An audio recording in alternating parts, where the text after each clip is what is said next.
Hello, everyone. I'm Dan Kennedy coming to you from the 11Alive Streaming Center. It's been a busy week across Georgia. Let's get you caught up with 11Alive news this week. Federal investigators have revealed what they say caused a fire at the biolab plant in Rockdale County. The final report from federal investigators calls the disaster preventable. 11Alive's Angelina Salcido breaks it down. The federal government now calling the conditions inside biolab completely unacceptable. The U.S. Chemical Safety Board says the disaster began long before the fire. I was very pleased that they were very clear about their findings, also said that this was preventable. Investigators say a corroded sprinkler component allowed water to mix with reactive pool chemicals, triggering the flames. They also found nearly 14 million pounds of chemicals stored inside the facility and more than 1,100 sprinkler heads already corroded months before the fire. I'm totally disgusted. It's unexcusable. For Cheryl Garcia, the report confirms what she's believed since the day of the fire. I'm still scared.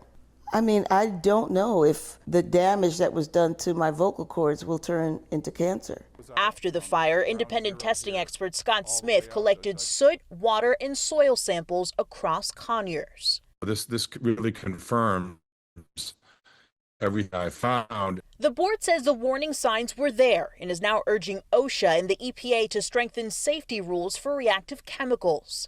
Well, in light of the impact, it's basically negligence. In my mind, the complete lack of safety. The report doesn't issue fines and it doesn't determine legal liability, but for residents who have filed lawsuits, it now stands as the federal government's official account of what happened here. Well, I'm much more hopeful now. You know, we're not in it for the money. This is about environmental justice. Angelina Salcido, 11Alive News. A 19-year-old is at the center of a sexual assault investigation. Officers believe there could, in fact, be more victims across metro Atlanta. Cody Alcorn has this story from Flowery Branch. Flowery Branch Police Captain Todd Templeton says the investigation started in May when a neighboring law enforcement agency contacted one of his investigators about a sexual assault. We were contacted by the Athens Clark County Police Department. They had a victim who come forward there and reported that she had been raped while in Flowery Branch. She had met an individual online and agreed to be picked up by him. His name is Travion Hudson. Police say the 19-year-old lived here at the Tree Park Apartments off Thurman Tanner Parkway. Then the consensual contact became non-consensual and he ended up forcing her to have sexual intercourse. 3 months later, Captain Templeton says they got a call from the same apartment complex. The caller reporting two young girls who seemed confused near the entrance. When officers arrived, they realized there was more to this story. They were picked up in Clayton County. They were under the understanding that they were being taken to a location in Sandy Springs. But Captain Templeton says the girls ended up 40 miles away inside Hudson's apartment. When we come into contact with them, they didn't actually know where they were. A month later, Captain Templeton says his investigator got another call from a hospital in the Atlanta area who had a female who come in and she was reporting that she was raped back in March. Captain Templeton says it happened at the Tree Park Apartments. Again, Mr. Hudson, but also this time with a friend of his, which was Mr. Harrison. This is Amari Harrison. He's charged in 1 sexual assault. Hudson now charged in 3.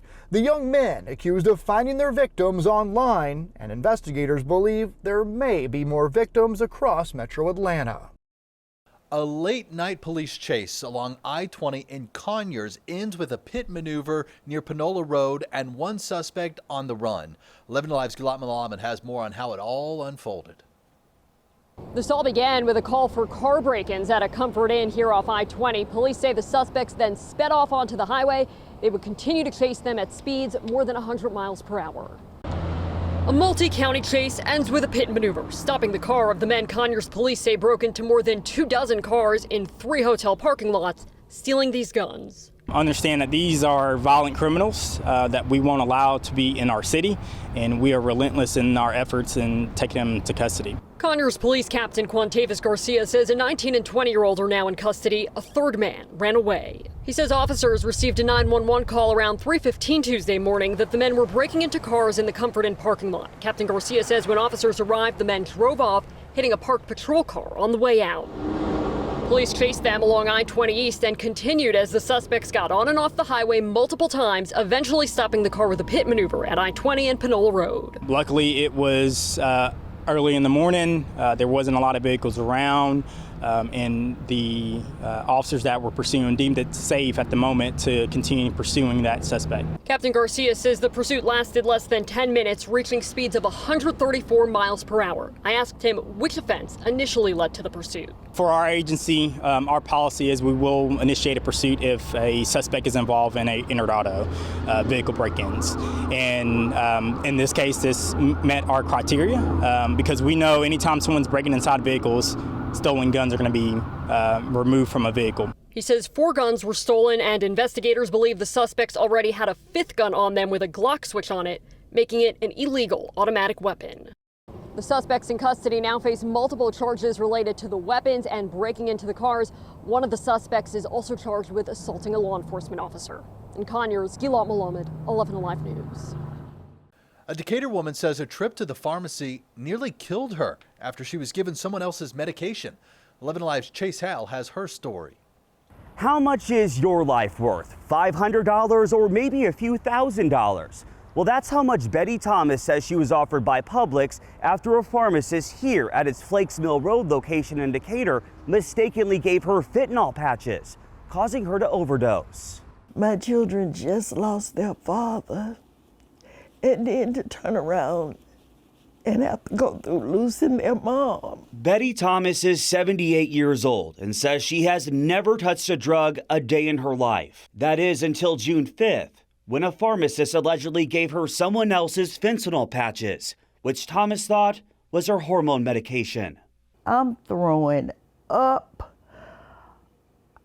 I'm nauseous. I'm dizzy.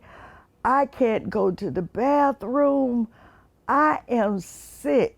Thomas says she got so sick, her son came over to take her to the hospital. It was then when he realized his mom, Betty Thomas, had been given Betty Davis's prescription of fentanyl patches. At that point, Thomas says she'd been using the patches for 18 days. We were all afraid that we were going to lose you. Deanna Thomas is Miss Betty's granddaughter. She's been dealing with Publix corporate office since this fiasco happened. And on July 7th, she got this email offering her grandma $4,000 to make up for what happened and to cover her medical bills. It was a straight slap in our face. And it was no remorse. It was, we're giving you more than the $750 that's standard. I reached out to Publix on Monday and then again Tuesday morning for a statement, but I never got a reply. Since this whole ordeal, Miss Betty says that she's taken those fentanyl patches to the police department to be properly disposed of. As for her healing, well, she says that's just going to take some time. In Decatur, Chase Howell, 11Alive News. More news after this. You're watching 11Alive News this week. People living in Decatur will get to keep their resident-only street parking, at least for now. 11Alive's Ariana Maniz has this story. If you live on one of Decatur's resident-only parking streets, nothing changes as of this morning, but city leaders say they do plan to go back to the drawing boards to rewrite the current ordinance. As they say, as of right now, as it is too vague to enforce. The city commission voted unanimously at last night's meeting to reject that proposal to repeal the current resident-only parking ordinance. The assistant city manager had recommended getting rid of it, saying the current rules are unenforceable and have been on the books for years without an updated replacement. This comes 2 months after the city also rejected another proposal that would have required residents to pay for parking permits. While many people at Monday's meeting wanted to keep the current rule, some neighbors say they'd welcome changes that could open up more parking, but first they want answers. If this ordinance is repealed, what will replace it? Will residents like us have to pay to park on our own street? What accommodations will be made for people who live in older multifamily buildings that simply don't have enough off-street parking? Now, city leaders say they plan to continue working at creating a new ordinance that is enforceable, but as of right now, it's no plan on when that new proposal will come before city leaders for a vote. Reporting in Decatur, I'm Ariana Maniz for 11Alive. Showdown in Stockbridge. The city's youngest mayor now under investigation.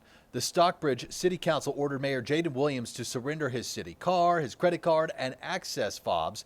11Alive's Doug Richards is digging into this investigation.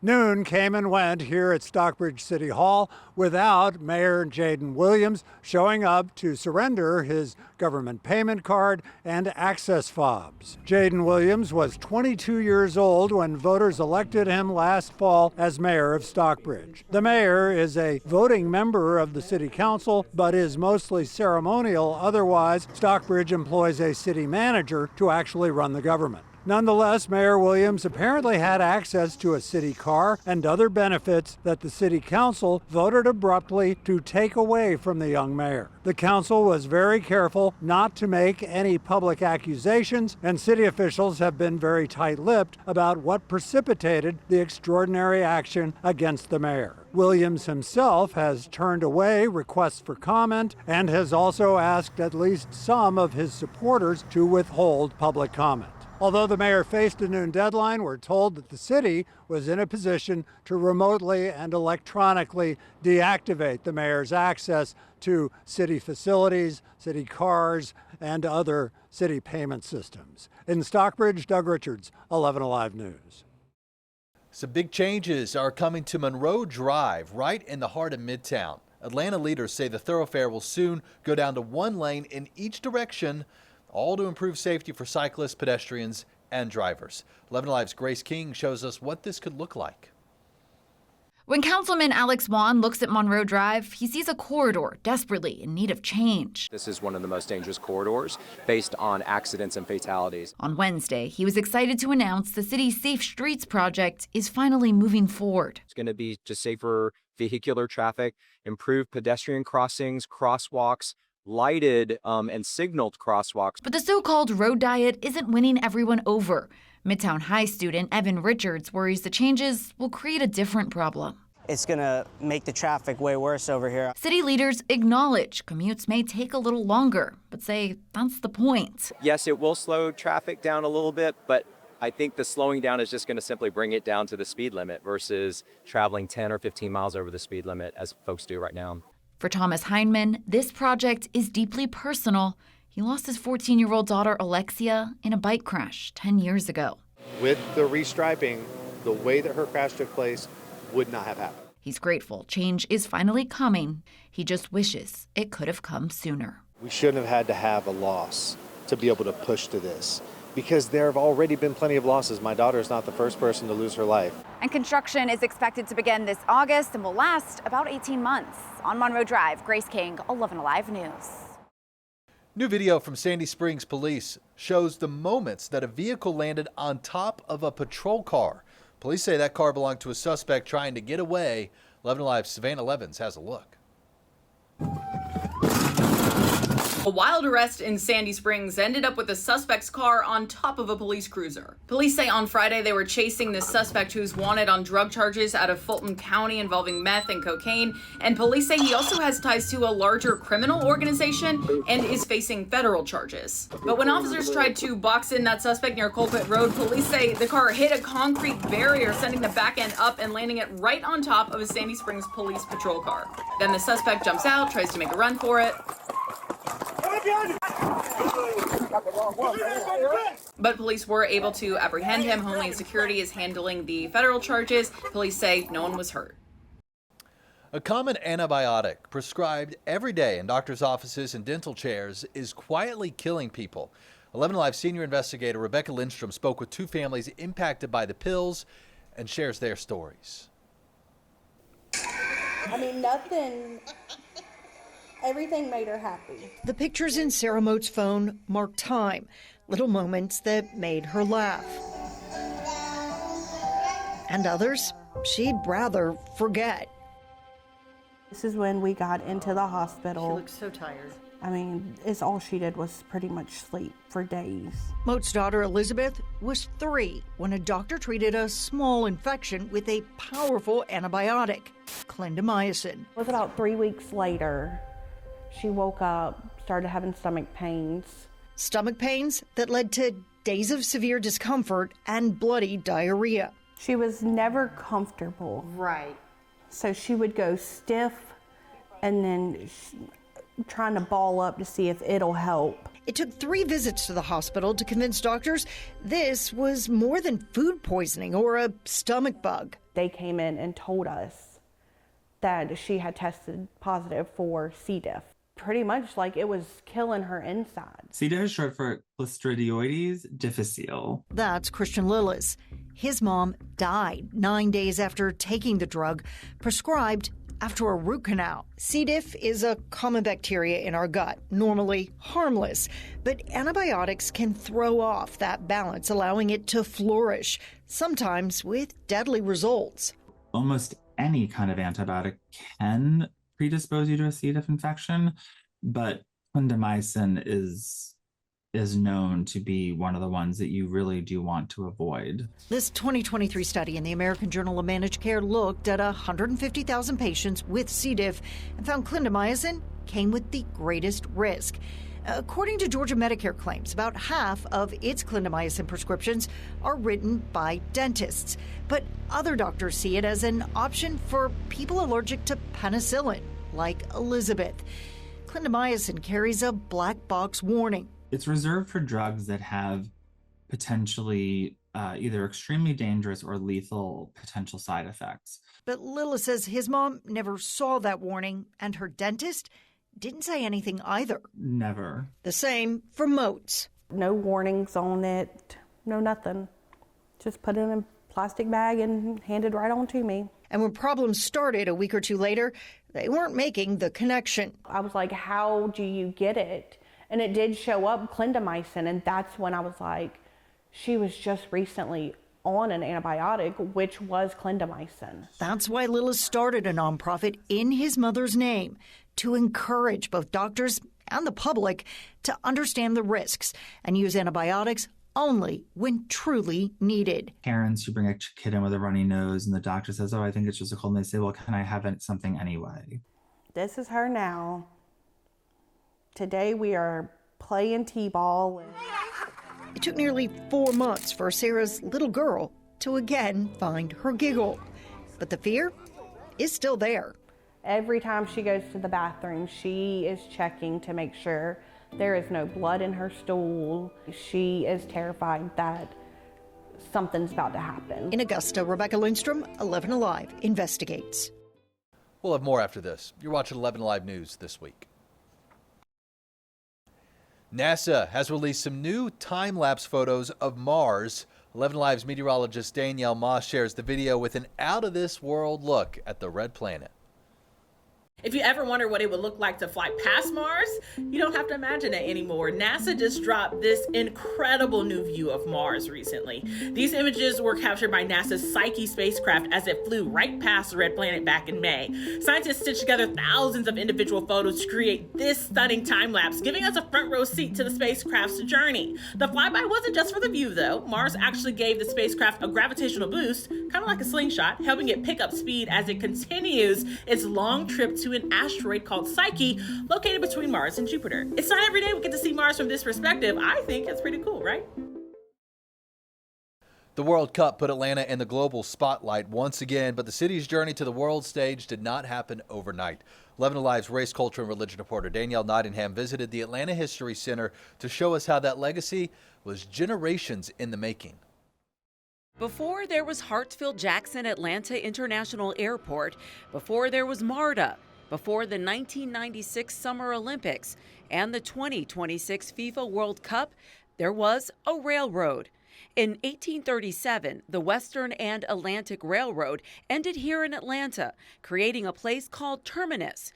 What started as a transportation hub would grow into the capital of the New South. Maynard Jackson just was an extraordinary visionary, but a lot of the vision that he carried out was actually the vision of 19th century Atlanta, of 1837 Terminus, when the 0 mile post behind me was put down around what's now the underground. As rail lines became highways, highways led to the world's busiest airport. Atlanta invested in the kind of infrastructure that could support a growing city. If you're coming from deep south, you want to go up north, you have to stop in Atlanta. If you're coming up north and you want to go further south, you have to stop here. If you're going to Mobile, you have to stop here. If you're going to any of these other locations throughout the south, you have to come to Atlanta. And then the entire world came to Atlanta for the Centennial Games. So I bet you half of the city that lives here now decided to move here for the Olympics, or even like these other things that we know about, like Freaknik, right? All these music festivals. Atlanta has become just a cultural hub, right? When we're talking about art, when we're talking about music, when we're talking about entrepreneurship, particularly Black entrepreneurship. The Olympics changed more than the city skyline. When we think about the 1996 moment, that's an important moment in the city's history, yes. But what's most important is that this is an event that a lot of people remember. It changed how the world saw Atlanta as a place capable of hosting events on the biggest stage. 30 years later, the FIFA World Cup wasn't a first for Atlanta. It was a reminder. I saw so many people saying that they were having lemon pepper wings for the first time, right? So again, like the cultural aspects of Atlanta that continue to gain global notoriety. In Buckhead, Danielle Nottingham, 11Alive News. Creating change and investing in community. For one Georgia realtor, flipping houses means making a difference in people's lives. 11Alive's Joe Ripley has more on the motivation for her mission. This is my second career and my most fun career. Amy Pedersen left the corporate marketing world behind. You could say she relocated her career. I watched way too much HGTV. She went into real estate to advocate for those making their biggest financial decision, inspired by her cousin's death in the line of duty and her son Jack's biggest battle. On the heels of our son fighting and beating cancer, my husband and I realized that we were abundantly blessed in so many ways. And that inspired us to use our real estate superpowers for good. For those who may not have the time, energy, or money to invest in a home, Pedersen prides herself in taking on risk and seeing others reap the reward. She calls it Flip It Forward, a purpose-driven effort to take older, run-down homes, bring community partners together, and donate the net profits from the sale to nonprofits. Real estate is a lot more than houses. It's about meeting people where they are and where they are in their lives. Pedersen recently sold a home in Tucker, donating nearly $47,000 to foster care advocates Atlanta Angels. The family that we bought the home from had fostered 40 children through that home. Georgia Realtors just named Pedersen a 2026 Rooted in Georgia ambassador for her community service, an honor that reminds her why she changed careers and why she still chooses to change people's lives. We could all be victims, if you will, of our past stories, but instead we choose to leverage our superpowers in real estate, things that bring us joy, things that we're really good at, and use that to contribute to our local communities. For one North Georgia family, just a normal afternoon outside turned into a terrifying scare. They thought they were about to lose their beloved dog until quick thinking and a team effort gave them a second chance. Caitlin Ross has this story. She's a little feisty pepper. Yeah. Around the Comer house, there's no question who's in charge. We've got her and her brother, and she's kind of the boss. 8-year-old Sweets likes to make an entrance.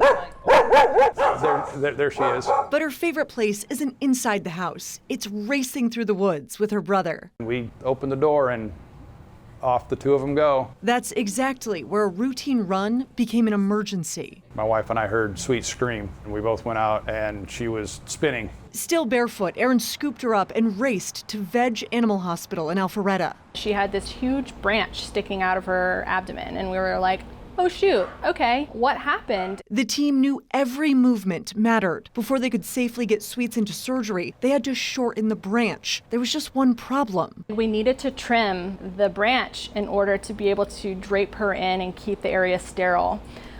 We, of course, did not have big branch trimmers here in our hospital. I said, I'll go get it. I'll go get something. And they'd given me some booties by that point, and I ran out the door and went to Walmart. Aaron came back carrying hedge trimmers. Then Dr. Stevens asked if he'd help prepare his own dog for surgery. Dr. Stevens said, here, I'm going to hold this like this, and you cut it. And I was like, okay. It's the feisty ones that survive. Against all odds, Sweets did. The branch had miraculously missed every major organ. And after a 5-hour surgery, she was home the next day. They can finally smile about the outcome. Have you been remembering your shoes when you go places? Yeah, I'm doing better now. Today, Sweets is back to doing what she's always done, keeping everyone in the house in line. Hey, thanks for watching 11 Alive News this week. I'm Dan Kennedy, and more news on the way next.